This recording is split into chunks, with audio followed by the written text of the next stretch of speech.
नमस्कार, जय हिंद मेरे प्यारे दोस्तों। मिशन लर्निंग में स्वागत है आपका। आज हम लोग संविधान के मोस्ट इम्पॉर्टेंट टॉपिक भारतीय संविधान की प्रमुख अनुसूचियों को डिस्कस करेंगे। यहाँ से एग्जाम के लिए मोस्ट इम्पॉर्टेंट प्रश्न बनते हैं जो एग्जाम में बार बार पूछे जाते हैं। आइए डिस्कस करते हैं भारतीय संविधान की प्रमुख अनुसूची। भारतीय संविधान की प्रथम अनुसूची में राज्य एवं संघ राज्य क्षेत्र का वर्णन मिलता है, जिसमें भारत के 28 राज्य एवं 8 केंद्र शासित राज्यों का वर्णन है। दोस्तों, दूसरी अनुसूची है, उसमें राष्ट्रपति एवं अन्य उच्च पदाधिकारियों के वेतन भत्ते। कहने का मीन्स क्या है, दूसरी अनुसूची में मुख्य रूप से क्या है, वेतन भत्ते हैं। किसके?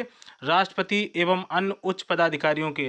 दोस्तों, आप लोग जानते होंगे राष्ट्रपति, राज्यपाल, लोकसभा और विधानसभा के अध्यक्ष एवं उपाध्यक्ष और सर्वोच्च न्यायालय व उच्च न्यायालयों के न्यायाधीशों तथा भारत के महानियंत्रक और महालेखाकार के वेतन भत्तों का वर्णन किस अनुसूची के अंतर्गत मिलता है? तो आंसर हो जाएगा दूसरी अनुसूची के अंतर्गत। दोस्तों, मोस्ट इंपॉर्टेंट प्रश्न, तीसरी अनुसूची में उच्च पदाधिकारियों की शपथ का वर्णन मिलता है। यानी कहने का मीन्स क्या है, तीसरी अनुसूची में क्या है, शपथ को शामिल किया गया है। किसकी शपथ? उच्च पदाधिकारियों की शपथ।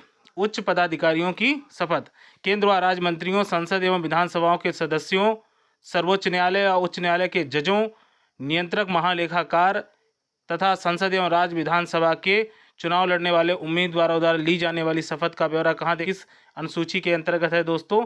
तो तीसरी अनुसूची के अंतर्गत। तो मोस्ट इंपॉर्टेंट प्रश्न बनता है, तीसरी अनुसूची में शपथ है और हमने अभी आपसे डिस्कस किया दूसरी अनुसूची में क्या है, तो इसमें वेतन भत्ते।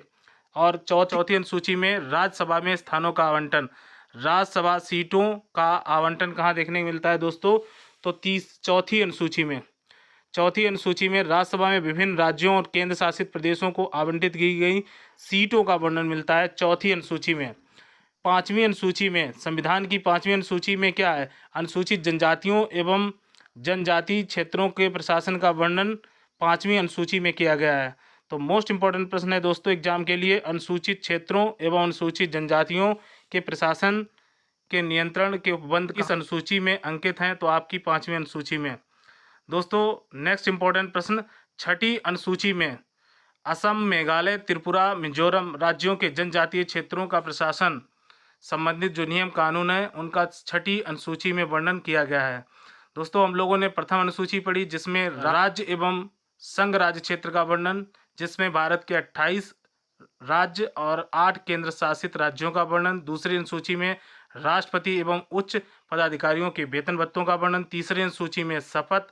चौथी अनुसूची में राज्यसभा में आवंटित सीटों का आवंटन, राज्यसभा में स्थानों का आवंटन। साथ ही साथ दोस्तों, पांचवी अनुसूची में अनुसूचित क्षेत्रों एवं अनुसूचित जनजातियों का प्रशासन से संबंधित नियम कानून का वर्णन। साथ ही साथ छठी अनुसूची में दोस्तों क्या है, तो असम, मेघालय, त्रिपुरा और मिजोरम राज्यों के जनजातीय क्षेत्रों का वर्णन देखने को मिलता है। आइए डिस्कस करते हैं नेक्स्ट इंपॉर्टेंट प्रश्न, संविधान की 7वीं अनुसूची में संघ सूची, राज्य सूची व समवर्ती सूची का वर्णन मिलता है। इसमें मुख्य रूप से क्या है दोस्तों, इसमें केंद्र और राज्यों के मध्य शक्तियों का विभाजन देखने को मिलता है। कहने का मतलब, केंद्र और राज्य के मध्य शक्तियों का विभाजन किस अनुसूची के अंतर्गत है? तो 7वीं अनुसूची के अंतर्गत। संघ सूची के लिए नियम कौन बनाता है? तो केंद्र सरकार बनाती है। राज्य सूची के लिए नियम कानून कौन बनाता है? तो राज्य बनाता है। साथ ही साथ समवर्ती सूची के लिए कानून कौन बनाता है? तो केंद्र सरकार व राज्य सरकार दोनों समवर्ती सूची के लिए कानून बनाते हैं।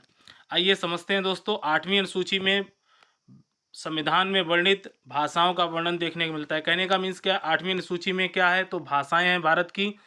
तो मूल संविधान में भाषाओं की संख्या कितनी थी दोस्तों?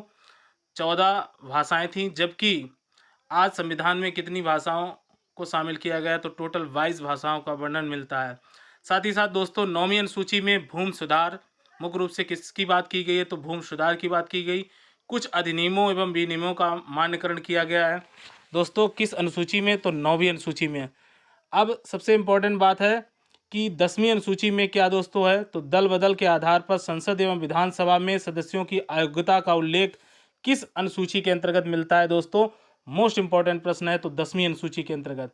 साथ ही साथ आपसे ये पूछा जाएगा, 10वीं अनुसूची में दल बदल कानून किस संविधान संशोधन के द्वारा लाया गया? तो 92वां संविधान संशोधन के अंतर्गत 10वीं अनुसूची में दल बदल कानून को पारित किया गया, यानी दल बदल कानून को लाया गया। दोस्तों 11वीं अनुसूची में किस बात का वर्णन देखने मिलता है? 11वीं अनुसूची में क्या वर्णित है? तो पंचायतों का वर्णन है। किसका? पंचायतों का।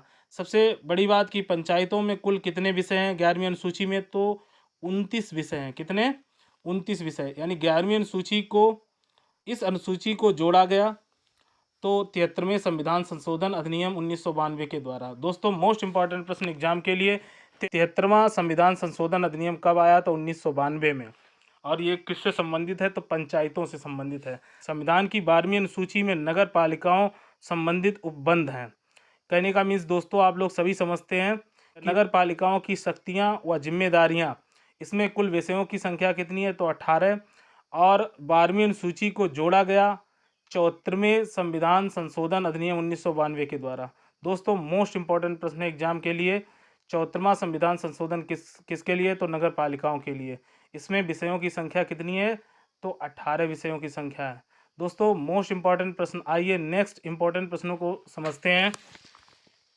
संविधान की अनुसूचियों के महत्वपूर्ण प्रश्न दोस्तों क्या है? संविधान में कितनी अनुसूचियां हैं? तो कुल 8 अनुसूचियां हैं। कितनी? मूल संविधान में अनुसूचियों की संख्या संविधान में कितनी थी? तो 8 है, लेकिन अब इनकी अनुसूचियों की संख्या बढ़कर कितनी हो गई? तो 12।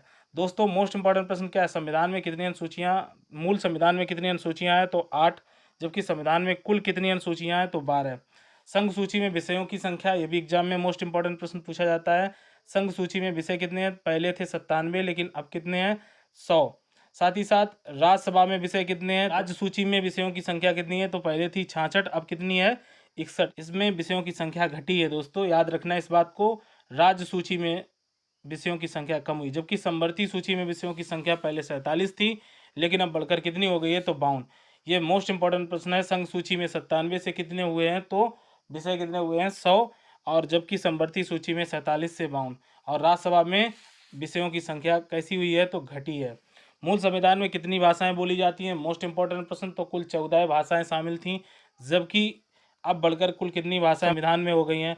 अब बढ़कर कितनी भाषाएं हैं कहने का मीन्स? तो 22 कुल भाषाएं हैं संविधान में। 11वीं अनुसूची में कुल कितने कार्य क्षेत्र हैं? याद रखना है, इसमें पंचायतों को शामिल किया गया, 29 कार्य क्षेत्र हैं। जबकि 12वीं अनुसूची में कुल कितने कार्य क्षेत्र हैं? तो 18, और इसमें नगर पालिकाओं को शामिल किया गया है दोस्तों। तो दोस्तों मोस्ट इंपॉर्टेंट प्रश्नों को डिस्कस किया। यदि वीडियो अच्छा लगा हो तो लाइक करें, सब्सक्राइब करें, साथ ही साथ चैनल को शेयर करें। और नेक्स्ट वीडियो में फिर मिलेंगे, तब तक के लिए दोस्तों नमस्कार।